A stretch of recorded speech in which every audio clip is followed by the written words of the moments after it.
सद्गुरु अपने शिष्य की सदैव संभाल करते हैं और सेवक उनकी कृपा दृष्टि प्राप्त कर सदा बाग बहार रहता है, अपने भाग्यों की सराहना करता है। दुख गम चिंता की उसे कोई फिक्र नहीं रहती। वो सदा ही सद्गुरु के सिमरण ध्यान में मस्त रहता है, यहाँ तक कि काल भी उसका बाल बांका नहीं कर सकता। सद्गुरु के संकेत पर सभी रिद्धियाँ सिद्धियाँ दासी बनकर उसकी सेवा में तत्पर रहती हैं। वह उसकी हर समय संभाल करती हैं और सेवक अपना जीवन आनंद से सराबोर करता हुआ मालिक के धाम की ओर प्रस्थान करता है। सद्गुरु के मार्गदर्शन में जीव निश्चिंत होकर आगे बढ़ता है और एक न एक दिन अपने निज धाम में पहुंच जाता है। इस देश की माटी के आगे दुनिया के सभी भौतिक पदार्थों के अथाह सुख भी तुच्छ हैं। यहाँ दुख दर्द का नाम नहीं है, दुश्मन का कोई भय नहीं।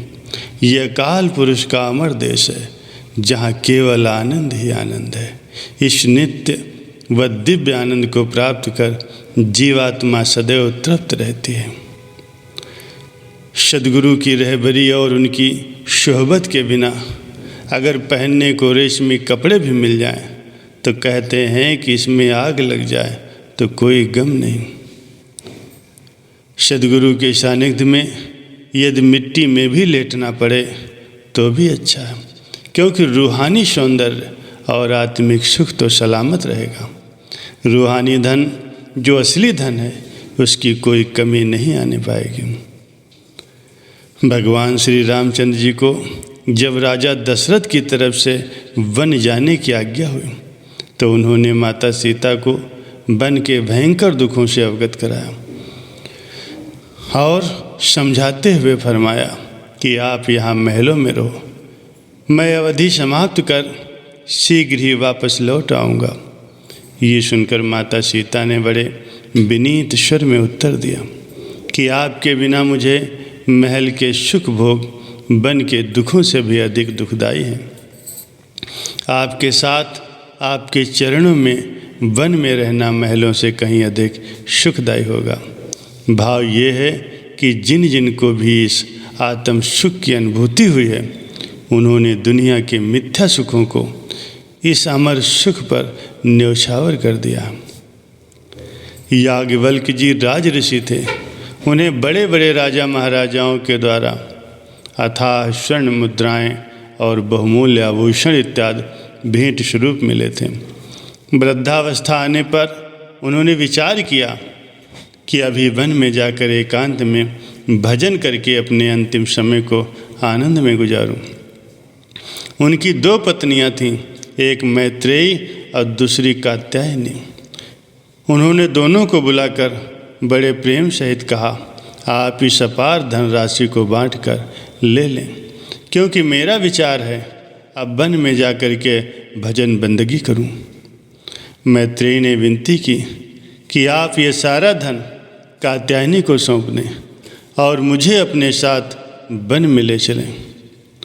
ऋषि याज्ञवल्क्य जी ने कहा कि वन के दुख तुमसे सहन नहीं हो सकेंगे, इसीलिए हमारे विचार से तुम यहीं रहो।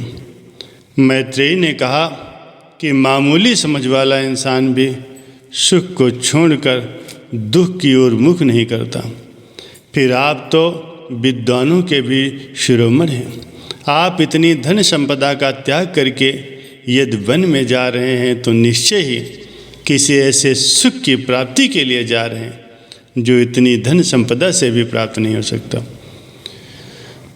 इसीलिए मुझे भी उस आनंद की ही चाहना है जिसके लिए आप राजा महाराजाओं से मिलने वाले मान सम्मान और धन की परवाह किए बिना वन की ओर प्रस्थान कर रहे हैं।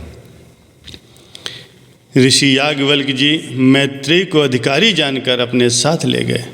वन में ऋषि जी की पावन संगत में उसने वो आत्म सुख पाया जो शाश्वत और अविनाशी था, जिसका कभी भी नाश नहीं हो सकता था। कात्यायनी को धन तो मिला, लेकिन उसके दुखदायी परिणाम से वो वंचित न रह सके। सुक्तावली में फरमाया गया है कि सांसारिक धन तीनों काल में दुखदायी होता है। परिणाम स्वरूप सर्वप्रथम तो धन उपार्जन करने में ही अत्यंत दुख सहन करना पड़ता है, फिर उसकी रक्षा करने की कठिनाई, और जब वो खर्च होकर नष्ट होता है तब भी अपार दुख का कारण बनता है। कात्यायनी की भी यही दशा हुई।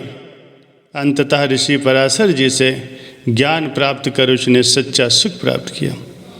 जिन भाग्यशाली गुरुमुखों को पूर्ण महापुरुषों की रहबरी मिल जाती है, वे जगत को झूठ समझकर उसे दिल में स्थान नहीं देते। एक सेवक को किसी दुष्ट आदमी ने बिना किसी वजह के खूब परेशान किया। बात जज के कानों तक पहुंची। उसने फैसला दिया कि ये सेवक स्वयं अपने विचार से जो सज़ा निश्चित करेगा, उस दुष्ट को वही सज़ा दी जाएगी। उसने बिना किसी कारण के सेवक को सताया है, इसलिए उसे इसका परिणाम भी भुगतना पड़ेगा। ये सुनकर सेवक ने कहा कि इस आदमी को ढेर सारा धन देकर छोड़ दिया जाए। जज ये सुनकर के बड़ा हैरान हुआ।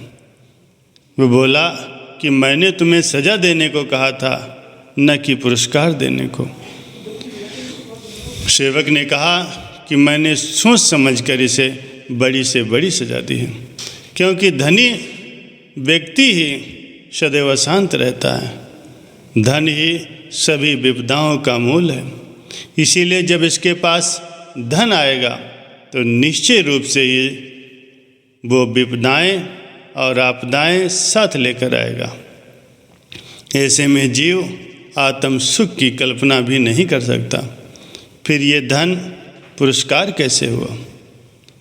ये है उनकी दुनिया के न्यारे फैसले जो सद्गुरु के नाम का सच्चा धन एकत्र करते हैं। वे सदैव आत्म सुख से सराबोर रहते हैं। दुनिया के झूठे धन की वे जरा भी परवाह नहीं करते। एक सेवक गर्मी के दिनों में छत पर सोया हुआ था। रात को चोर उसके घर का सारा माल चुरा करके ले गए। सुबह हुई, जब वो नीचे उतरा तो सब कुछ चोरी हुआ देखकर बड़े ज़ोर ज़ोर से हंसने लगा। उसे हंसता हुआ देखकर लोगों ने हैरान होकर उससे हंसने का कारण पूछा। कहने लगा कि सब कुछ चोरी हो जाने पर भी मैं लाभ में हूँ, क्योंकि जब मैं इस दुनिया में आया था तब मैं निर्वस्त्र था, लेकिन अब मैंने शरीर पर ये वस्त्र धारण कर रखे हैं, इसीलिए अब भी मैं लाभ में ही हूँ। ऐसी सांत्वना भरा उत्तर पाकर सब के सब उस सेवक के चरणों में नतमस्तक हो गए और कहने लगे कि आप धन्य हैं, आपने सच्ची संपदा प्राप्त कर रखी है। भगवान की रजा में राजी रहना आपने सीख लिया।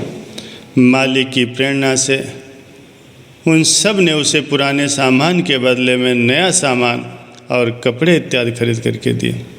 कुछ दिनों के पश्चात वो चोर भी पकड़े गए, उससे भी सारा सामान वापस ले लिया गया।